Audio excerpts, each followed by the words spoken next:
Namo tassa bhagavato arahato samma sambuddhassa. Namo tassa bhagavato arahato samma sambuddhassa. Namo tassa bhagavato arahato samma sambuddhassa.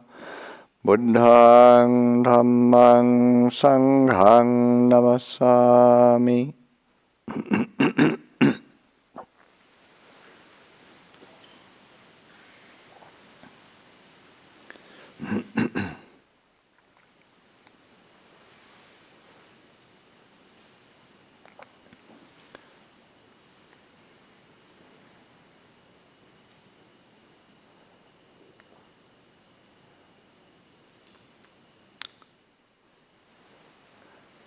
So this afternoon, later in the afternoon, I gave a talk.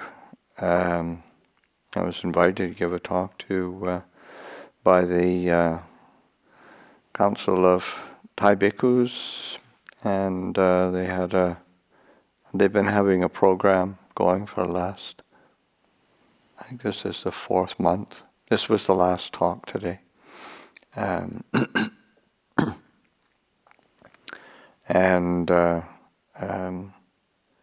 So it's this second talk I've given for them, and there's it was a pretty large audience. It was on Zoom, and it was through also Thailand, Malaysia, Singapore, people from there, America, from Europe.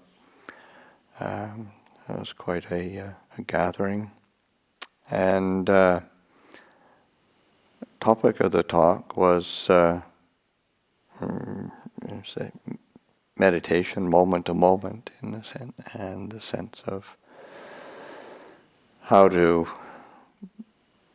maintain a daily life meditation, daily life practice while engaging in the world and engaging with eyes open in the world. So so having talked about this afternoon, well, it's probably a good enough theme to keep on playing with and speaking about.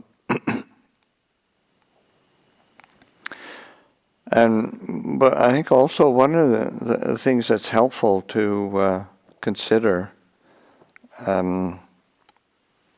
is just the assumptions we have about meditation. What is the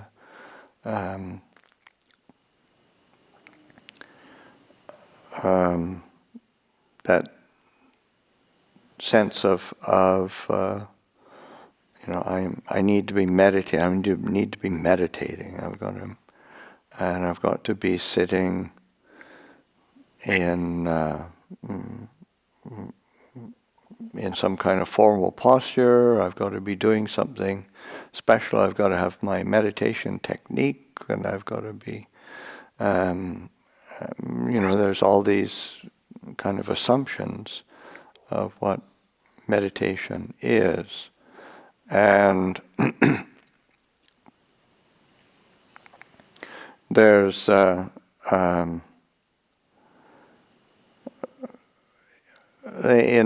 the language of the Buddha, there's a couple words that tend to be translated as meditation, or they use the word meditation for that. And one of them is bhavana, which is just basically cultivation, development, practice, training, and it covers a very wide range of activities, and basically anything that one is doing that one's trying to bring a bit more clarity, a bit more mindfulness, and in particular, increasing wholesome qualities, decreasing unwholesome qualities of mind, and reducing suffering. That is bhavana.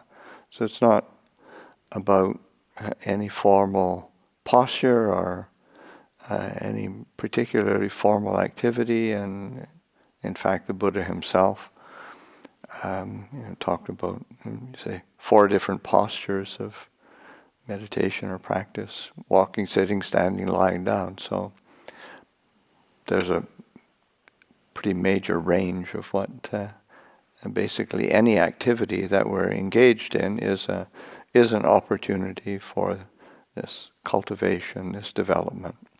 And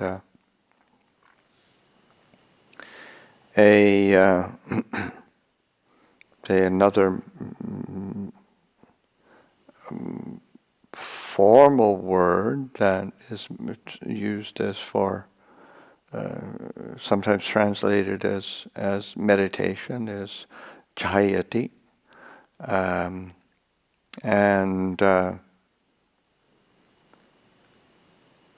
but even that is is more around, say, stillness, settling, stability, and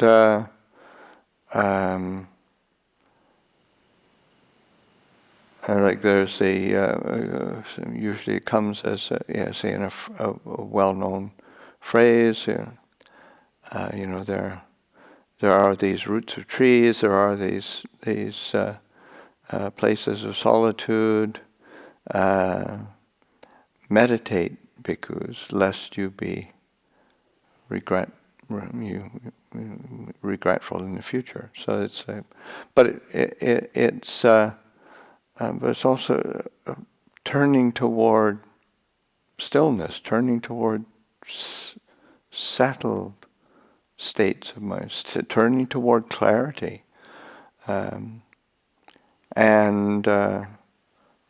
certainly even the Buddha himself, as an example, because he was he was a pretty star meditator, but there's so many examples of people going to meet the Buddha, and yeah, he was sitting meditation. He was doing walking meditation, or he was engaged in conversation with either lay people or monastics in terms of teaching or exchanging perspectives on practice, and establishing right view. This is such a important piece when the Buddha speaks of the Noble Eightfold Path as the basis of cultivation for and development for freeing the heart from suffering. The first factor is right view, and so there's a necessary element of reflection, contemplation, consideration for what, say, as opposed to, if I can just get the meditation technique down, do my method right, tick all the boxes, and then it's all going to fall into place. But there's a necessary element in terms of meditation that one is composing the mind, composing the certain clarity of attention, and then carrying that through with everything that one is doing, and engaging with the world and oneself with a certain element of right view, right perspective, right understanding. So, and that requires a certain questioning, certain investigation in order to establish that sense of an appropriate understanding and view that's going to lead to a decrease of suffering, an understanding of what is going to increase one's stress and difficulty, so that the the Buddha's teaching and Buddha's approach to spiritual practice and cultivation is very much an experiential one, in the sense of, what is it that leads to more agitation, more dissatisfaction, more discontent, more dis-ease?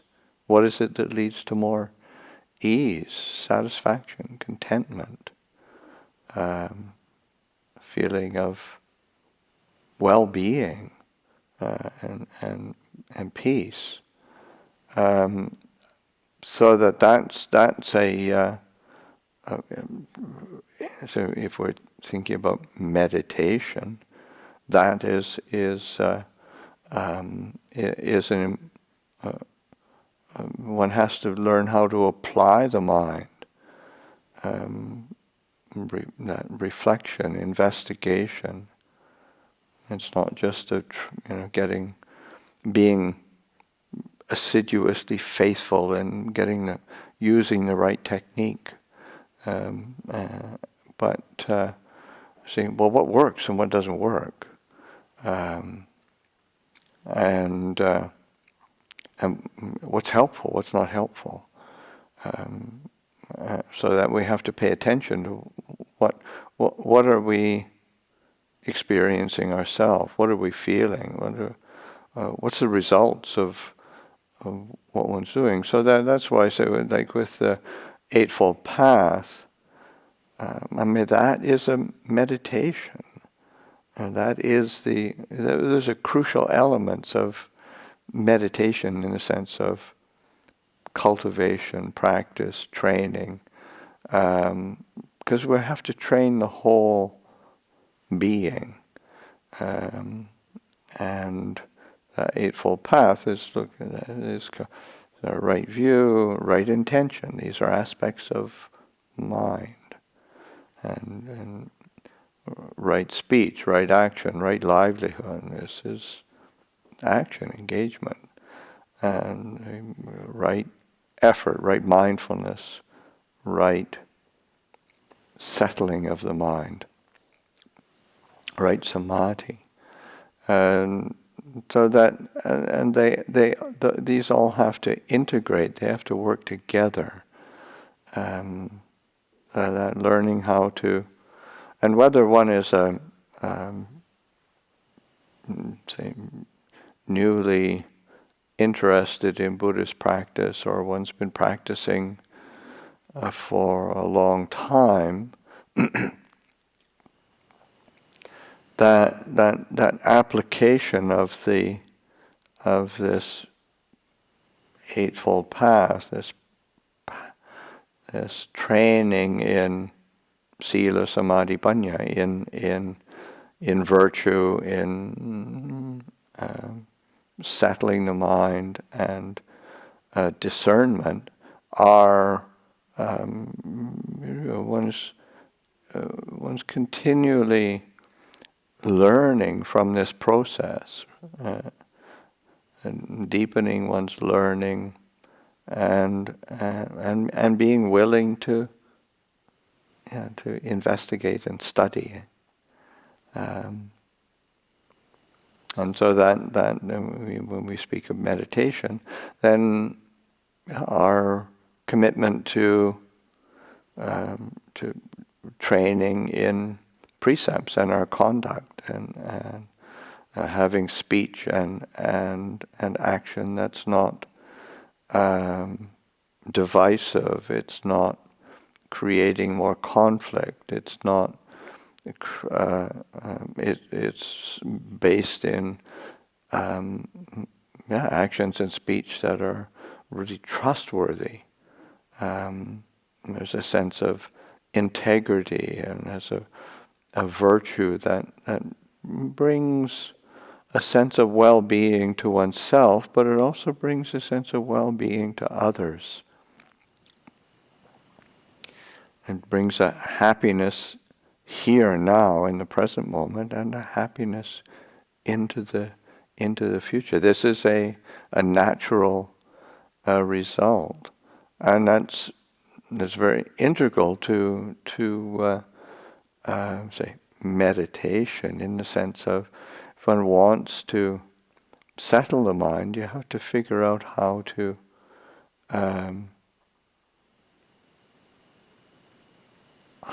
bring happiness into the mind.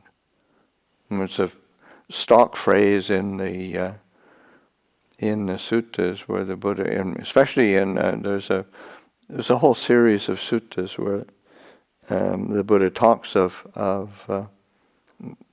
cultivation of the mind and practicing, and there's the happy mind is easily concentrated. The happy mind easily moves towards being settled and still. That's so just learning how to bring happiness into mind, and of course there's different kinds of happiness. There's say that the search for happiness in external things, whether it's through the senses and constantly seeking pleasant sight, sound, smells, taste, touch, or just the happiness of dwelling in ideas and moods of one's constantly. So, but there's a. It's not that it's a problem being happy, but there's a problem chasing after happiness. That is the. So that it can be really tiring, and so it's and there's like the Buddha's point. There's a happiness of getting what one wants, and then there's a happiness of not needing to want much, and there's a real difference in the quality of that happiness. And certainly with that kind of contentment that comes from, say, a life of integrity, a life of awareness and composure, and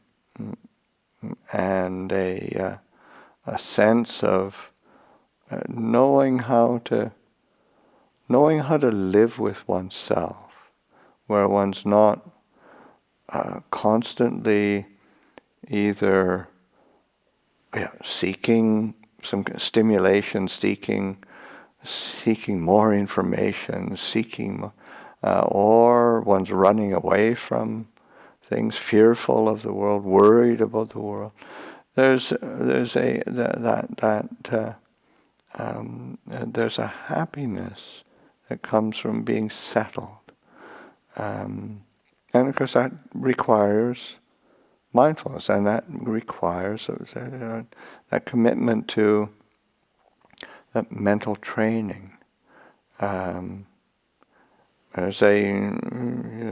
knowing how to live skillfully with others, living in a way where one is is committed to integrity, committed to generosity, committed to kindness. It brings happiness to oneself. It brings happiness to others. But then also knowing how to live with oneself. We want to develop skillfulness in living with others, and establishing oneself in those things that are quite harmless, and as I say, bringing trust and integrity into one's life. But you say one also wants to,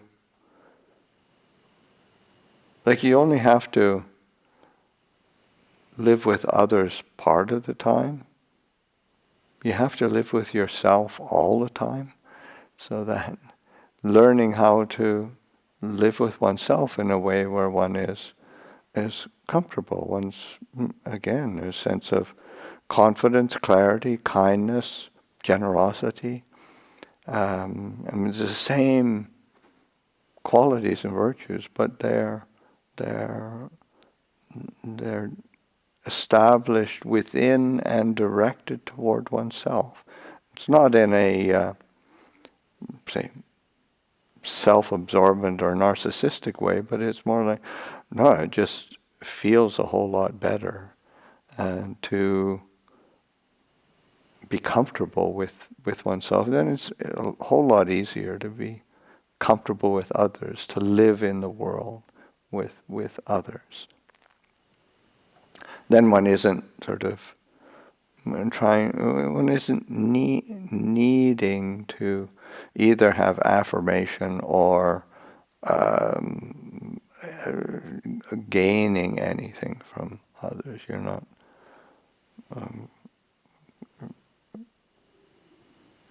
because so often there's one is seeking affirmation, seeking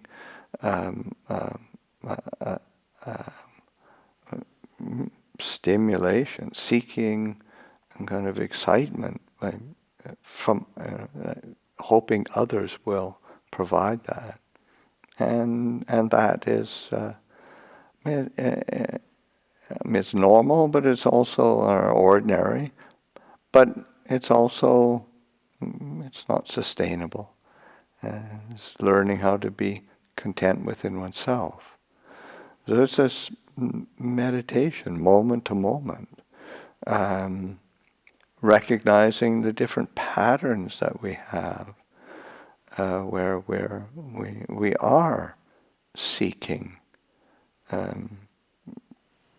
something from the world, seeking either stimulation or seeking affirmation, because even sometimes our negativity, when it's directed, it's just like you're trying to affirm a particular view or opinion that one has, and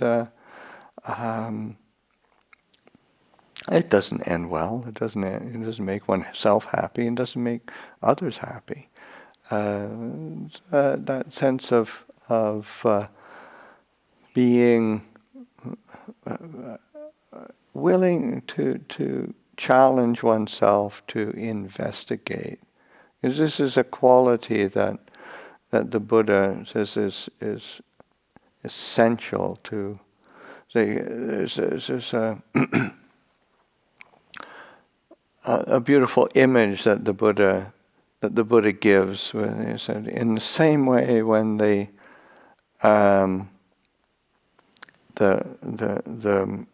that first light in the morning, the light starts to turn at dawn. It's the harbinger of a new day, and one is confident that a new day will come. He said that's the arising of yoniso manasikara, wise consideration, skillful reflection,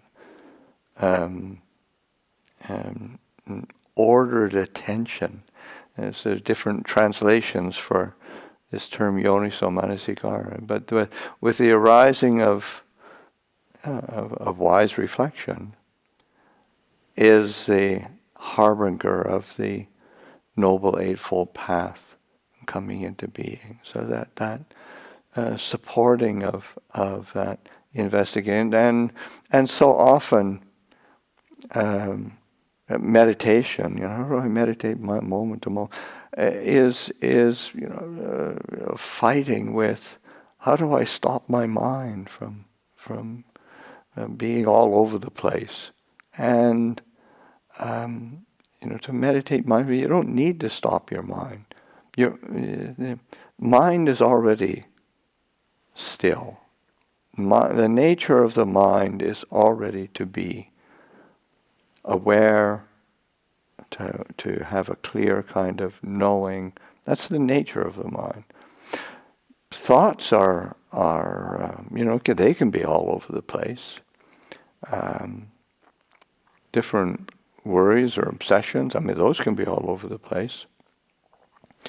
And a function of mind is to we get mind and thoughts, mind and movement of mind mixed up, and so we have to come back and what is the nature of a mind? And thoughts, you don't get them to stop just because you force them to. That's a good way to create more stress in the mind, or constantly running after them. That's very tiring as well. There's learning how to come back to the nature of the mind, the nature of awareness. The nature of the mind is to be aware, to have this quality of knowing, and and it can say that says that the mind that knows boredom isn't bored. It's the mind that knows aversion isn't averse. The mind that knows anxiety isn't anxious. It's knowing. So learning how to come back to that knowing how to pay attention to it. We get caught by the boredom and the aversion and the anxiety. We get caught in the stories that it tells because they're kind of more exciting and they're dramatic, and it's me being bored and me being averse and me being anxious, and the story of me is really compelling, but it's kind of pathetic. Well, the story of me is really boring. But it's just coming back, recognize there is this knowing. There's a nature of the mind. The mind is able to know and to be able to pay attention to that. And that's where, and that takes a certain trust. You can know that as an intellectual fact, but where,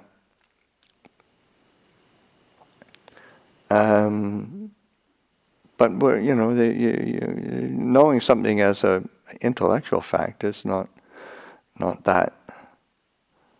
It's not that helpful, actually. There's a certain element of trust that is needed. There's a sense of faith, of confidence. There's obviously this wise consideration, wise reflection, but it's also there needs to be an underlying kind of trust or confidence, and that's something. It comes to mind is a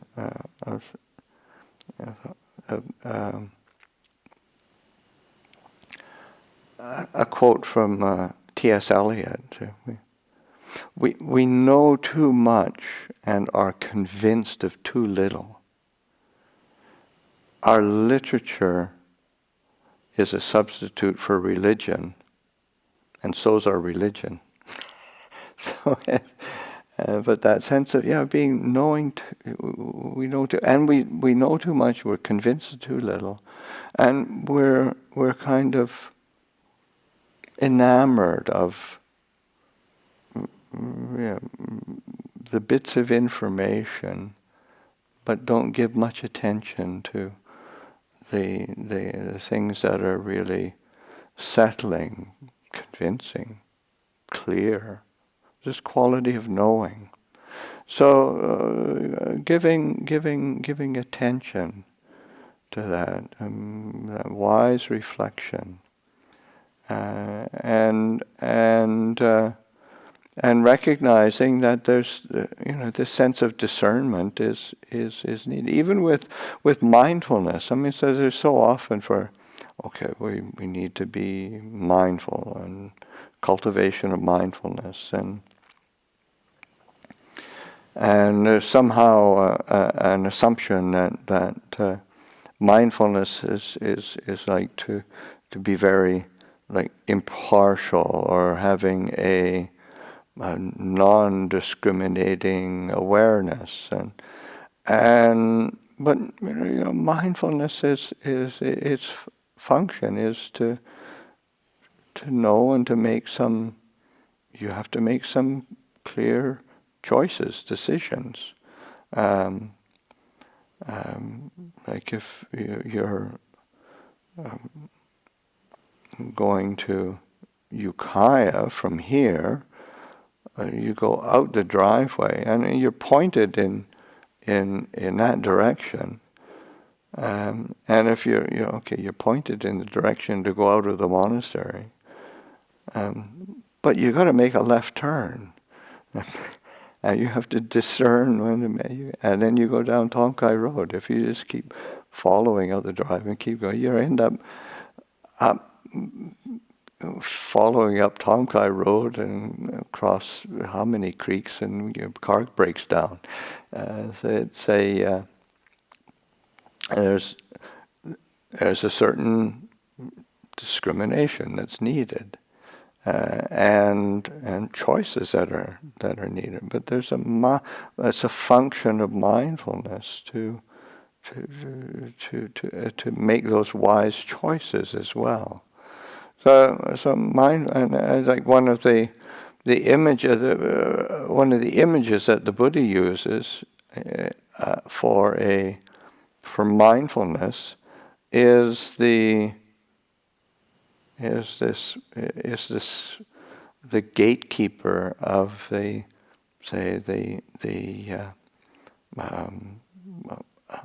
say a royal city, and there's a gatekeeper, and that's as an image of mindfulness. The gatekeeper is paying attention to who do I know, who do I not know, who's trustworthy, who's untrustworthy, who's going to create problems, who's going to not create problems, who's a benefit, so that's the function of the gatekeeper. It isn't sort of like a CCTV camera, just sort of taking note of all the images, but not acting on anything. It's a function of mindfulness is to make those, recognize it more clearly, so that one can exercise discernment and with that wise attention. There's this, and that's something that one does. It's meditating moment to moment, bringing mindfulness through the day, through the various activities and duties that we have. There's not an obstacle to being mindful. I mean, living in the monastery, we all have different chores that we do. It's not. I mean, some people are actually kind of shocked that you that them come to the monastery. What? I have to do the dishes too. You know. Well, I was, oh yeah, they magically just appear clean. You know, no, that's their. As I remember somebody coming to Ajahn and I said, wow, he was really impressed with the monastery. This is a really good monastery. This is really beautiful. All the paths are really nice and clean. How's it get like, how's that happen? So, Ajahn Chah, yeah, they just magically appear clean like that. So, no, you're out. That's the duty of the members of the community to get sweep the paths, keep it clean, keep things neat and tidy, keep things in place. That's a part of meditation. It's a part of training. So that the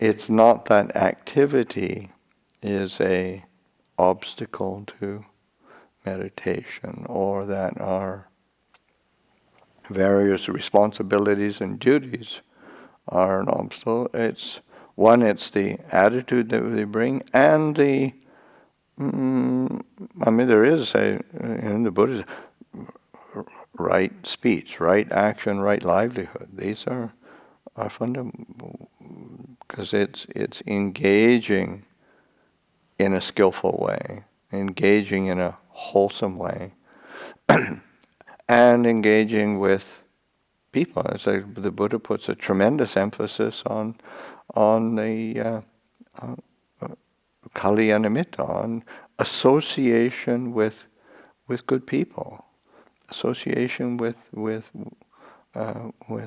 the having spiritual friendships, having that contact. That is supportive. The people that one spends time with, gives time with, that they're people who have a similar perspective or similar values, and it's really important because it's supportive in one's efforts. I mean, the reality, of course, is true. It's easy to get distracted. We do have to exercise some care and caution and wisdom in not putting ourselves in situations or engaging in things that tend to agitate or distract or get us spin us out. But that's the function of mindfulness. That's the function of awareness, and it's part of the meditation of exercising that, so that one is drawing close to the actions of body, speech, and mind that are conducive to that which is wholesome, skillful, beneficial, leading to well-being and happiness. This is something that the Buddha emphasizes over and over again. That the practice of the Dhamma, practice of the Eightfold Path, is something that is conducive to well-being and happiness for oneself, well-being and happiness for others. It's conducive to well-being and happiness in the present moment. It's conducive to well-being and happiness in the future.